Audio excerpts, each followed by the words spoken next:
दिल्ली शहर की चमचमाती रात, ऊंची इमारतें, तेज भागती गाड़ियां और सोशल मीडिया पर परफेक्ट कपल की तस्वीरें। इन्हीं तस्वीरों के पीछे छिपा था एक रिश्ता जो धीरे धीरे झूठ के बोझ तले टूट रहा था। आरव और नैना दोनों की शादी को 5 साल हो चुके थे।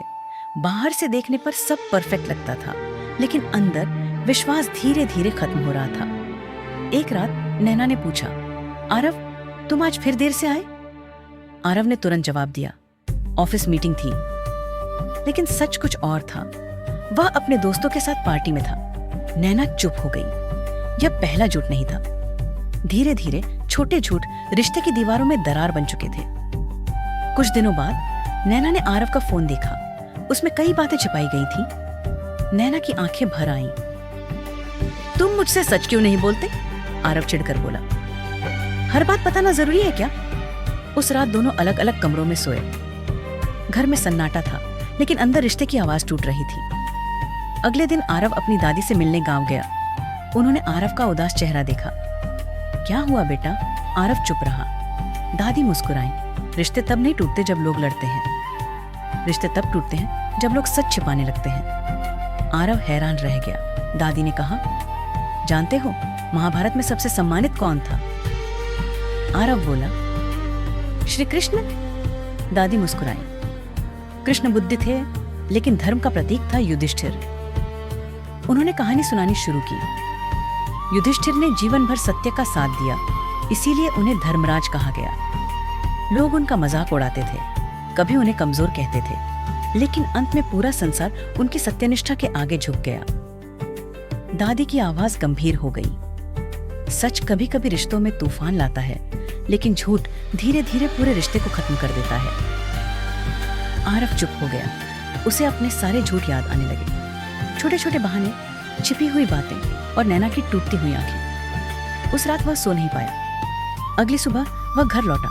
नैना बालकनी में खड़ी थी। आरव धीरे से बोला, मुझे तुमसे बात करनी है। नैना बिना देखे बोली, अब क्या नया झूठ बोलोगे? आरव की आंखें झुक गईं। आज पहली बार सिर्फ सच बोलूंगा। पूरा घर शांत हो गया। आरव ने सब स्वीकार कर लिया। हाँ, मैं कई बार झूठ बोलता रहा, कभी लड़ाई से बचने के लिए, कभी तुम्हें दुख ना हो इसलिए, लेकिन अब समझ आया झूठ कभी किसी को बचाता नहीं। नैना की आंखों में आंसू आ गए। तुम जानते हो सबसे ज्यादा दर्द किस बात का हुआ? तुम्हारे देर से आने का नहीं, तुम्हारे सच छिपाने का।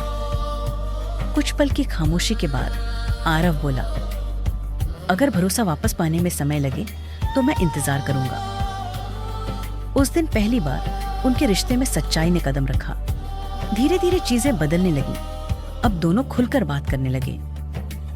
गलतियां भी बताते, कमजोरियां भी, क्योंकि उन्हें समझ आ गया था परफेक्ट रिलेशनशिप वो नहीं होता जहां झगड़े न हो, बल्कि वो होता है जहां सच बोलने का साहस हो।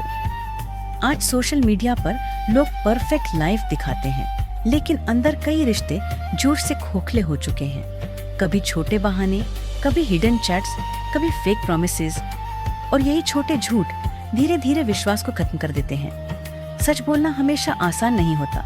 कभी कभी सच रिश्तों में दर्द भी देता है, लेकिन झूठ अंत में सब कुछ छीन लेता है, क्योंकि सत्य देर से जीतता है, पर जीतता जरूर है। अगर आपको ऐसी प्रेरणादायक और जीवन बदल देने वाली कहानियां पसंद आती हैं, तो हमारे चैनल को लाइक, शेयर और सब्सक्राइब जरूर करें, ताकि आपको हर दिन मिलती रहे महाभारत, रामायण और हमारे शास्त्रों से जुड़ी ऐसी अद्भुत सीखें।